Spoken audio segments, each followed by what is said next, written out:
मंगल मूर्ति राम दुलारे, आन पड़ा अब तेरे द्वारे। हे बजरंग बली हनुमान, हे महावीर करो कल्याण, हे महावीर करो कल्याण।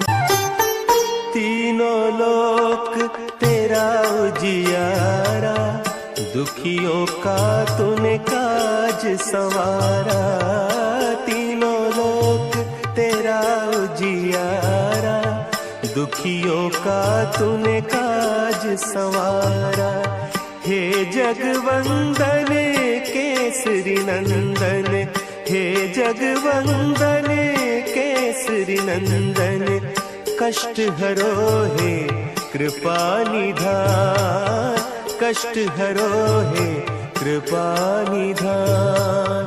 मंगल मूर्ति राम दुलारे, आन पड़ा अब तेरे द्वारे।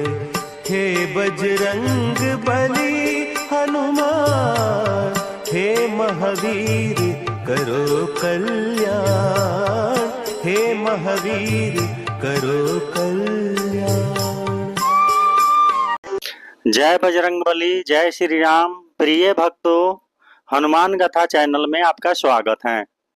पिछले एपिसोड में हम जाने थे कि कैसे अंजन प्रदेश के सैनिकों ने केसरी जी के साथ मिलकर ऋक्ष प्रदेश की सुरक्षा करते हैं और फिर ऋक्षों और वानरों में बहुत दृढ़ संबंध बन जाता है और दोनों एक दूसरे के मित्र हो जाते हैं, जो पहले बहुत ज्यादा शत्रु थे। मारुति को पता होता है कि आने वाले समय में हमें राक्षसों से युद्ध करने के लिए ऋक्ष, वानर और मानव तीनों को एक साथ मिलकर युद्ध करना होगा। इसलिए अगर ऋक्ष और वानर आपस में मित्रवत नहीं रहेंगे तो फिर आगे होने वाले राक्षसों से युद्ध में एक साथ कैसे युद्ध कर पाएंगे। इसलिए मारुति को ये सब कार्य करना बहुत ही जरूरी हो गया था। इसीलिए मारुति ने ऋक्ष और वानरों में मित्रता करा दी। ऋक्ष प्रदेश से आते समय रास्ते में मारुति एक जगह रुक जाते हैं और बोलते हैं, आप लोग जाइए, अब मैं यहाँ से आगे नहीं जा सकता। केसरी जी मारुति के तरफ देखने लगते हैं और पूछते हैं कि क्यों, तुम यहाँ से क्यों आगे नहीं जा सकते। फिर मारुति बोलते हैं कि देखिए, हम घर से निकले थे 5 नदियों का जल लेने के लिए, जिससे कि हमें यज्ञ करना है, किंतु हम इन कार्यों में उलझ गए। अब तो हमें जल लेकर ही अंजन प्रदेश जाना होगा। केसरी जी बोलते हैं, ठीक है जाओ, लेकिन अब फिर कहीं और मत जाना और जल लेकर सीधे अंजन प्रदेश आना, नहीं तो तुम्हारी माँ अंजना बहुत ज्यादा चिंतित हो जाएगी। मारुति बोलते हैं, ठीक है चलिए, आप लोगों के साथ ही मैं पहुंचने की कोशिश करूंगा। फिर वहां से मारुति उड़ान भरते हैं और निकल जाते हैं 5 नदियों का जल लेने के लिए। इधर जामंत जी, केसरी जी, कुंजर जी सभी लोग अंजन प्रदेश के तरफ निकल जाते हैं। मारुति सबसे पहले गंगा नदी में जाते हैं और वहां से जल लेते हैं। गंगा नदी से जल लेने के बाद यमुना नदी में जाते हैं, फिर वहां से जल लेते हैं। फिर सरस्वती और गोदावरी नदी से जाकर के जल लेते हैं। उसके बाद मारुति नर्मदा नदी का जल लेकर अंजन प्रदेश के लिए निकल जाते हैं। जब सभी लोग अंजन प्रदेश आ जाते हैं, किंतु मारुति को अंजना नहीं देखती है, तो वो पूछने लगती है, मेरा मारुति कहाँ है। सभी लोग बोलते हैं, चिंता मत करो, मारुति यहीं है। लेकिन अंजना थोड़ा भी अपना धैर्य नहीं दिखा पाती है और बोलती है, नहीं, आप लोग बतलाइए मारुति कहाँ है। फिर सभी लोग बतलाते हैं कि मारुति जल लेने गया है। अंजना केसरी जी पर रुष्ट हो जाती है और बोलती है, आपने फिर उसे क्यों जल के लिए भेज दिया। केसरी जी बोलते हैं, यज्ञ के लिए 5 नदियों का जल अति आवश्यक था, इसीलिए मारुति को जाना पड़ा। थोड़ी ही देर में मारुति फिर अंजन प्रदेश पहुंच जाते हैं। मारुति को देखकर अंजना बहुत खुश हो जाती है और मारुति को ले जाकर लड्डू खिलाने लगती है। अंजन प्रदेश में यज्ञ होता है और उस यज्ञ से पूरे राज्य में चारों तरफ खुशियां होती है। बहुत अच्छे से यज्ञ की समाप्ति की जाती है और राज्य के सभी लोग खुशी से नाचने गाने लगते हैं। इस तरीके से यज्ञ पूरा हो जाता है। यज्ञ पूरा होने के बाद अंजन प्रदेश के लोग केसरी जी के पास आते हैं और बोलते हैं हमारी सहायता करिए, हमारी सहायता करिए। केसरी जी पूछते हैं आखिर हुआ क्या है। तब राज्य के लोग बतलाते हैं कि एक बानर है जो बहुत विशाल है और वो हमारे राज्य में आता है और किसी भी गांव को उजाड़ देता है। वो जिस तरफ भी निकलता है वहां के पेड़ पौधे खेत को नष्ट कर देता है और वो एक साथ बहुत सारे लोगों को मार देता है। वो जिस तरफ भी जाता है त्राही त्राही मच जाती है। ये सुनकर केसरी जी सोचते हैं कि ये कैसा बानर है जो बानरों के प्रदेश में ही आकर उत्पात मचा रखा है। फिर केसरी जी अपने सैनिकों को बुलाते हैं और बोलते हैं कि जाओ और जाकर उस बानर को पकड़ कर लाओ।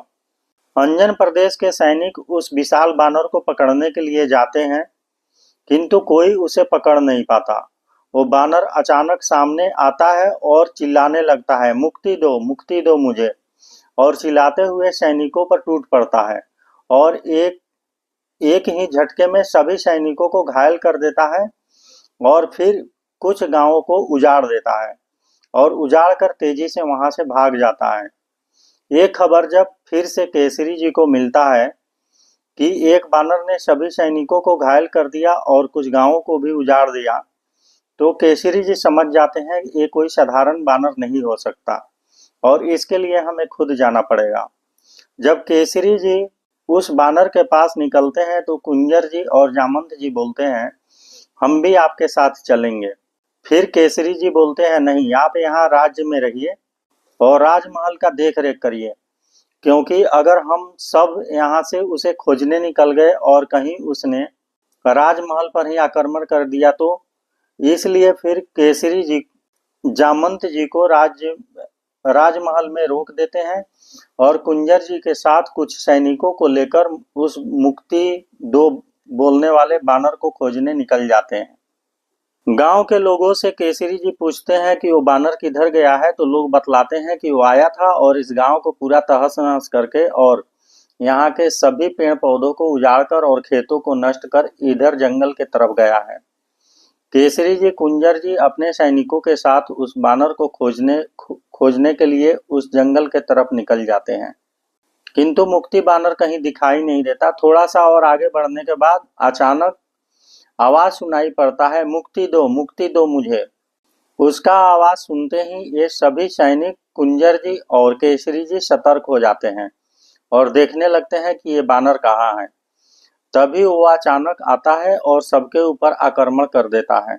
मुक्ति बानर थोड़ी ही देर में केसरी जी के सभी सैनिकों को जख्मी कर देता है और कुछ सैनिक भागने पर विवश हो जाते हैं और कुछ गिर जाते हैं, कुछ जख्मी हो जाते हैं।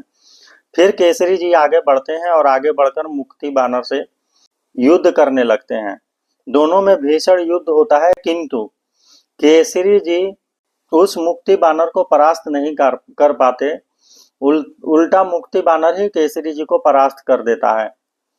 जब मुक्ति बानर केसरी जी को परास्त करने के बाद जोर से प्रहार करने जाता है, तभी वहां कुंजर जी आकर मुक्ति बानर के ऊपर जाल डाल देते हैं और उसे बंधक बना देते हैं।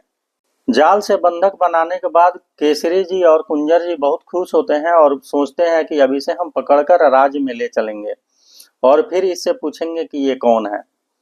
तभी थोड़ी ही देर में मुक्ति बानर उस जाल को और जंजीर को भी काट देता है, तोड़ देता है और तेजी से वहां से भाग जाता है और फिर ये लोग वापस राजमहल में आ जाते हैं, क्योंकि ये सब होते होते शाम हो चुका होता है। किसी को समझ में नहीं आता कि आखिर ये कौन है और ऐसे मतलब मुक्ति दो मुझे बोलकर निर्दोष लोगों पर क्यों आक्रमण करता है। अगले एपिसोड में हम जानेंगे कि आखिर वो मुक्ति बानर कौन था। इस वीडियो को राम भक्त और हनुमान भक्तों तक पहुंचाने के लिए इस वीडियो को शेयर करें। अगर आपको इस वीडियो से कुछ नया जानने को मिला हो तो इस वीडियो को लाइक करें और आगे की कहानी लगातार जानने के लिए हनुमान गाथा चैनल को सब्सक्राइब करें। नमस्कार।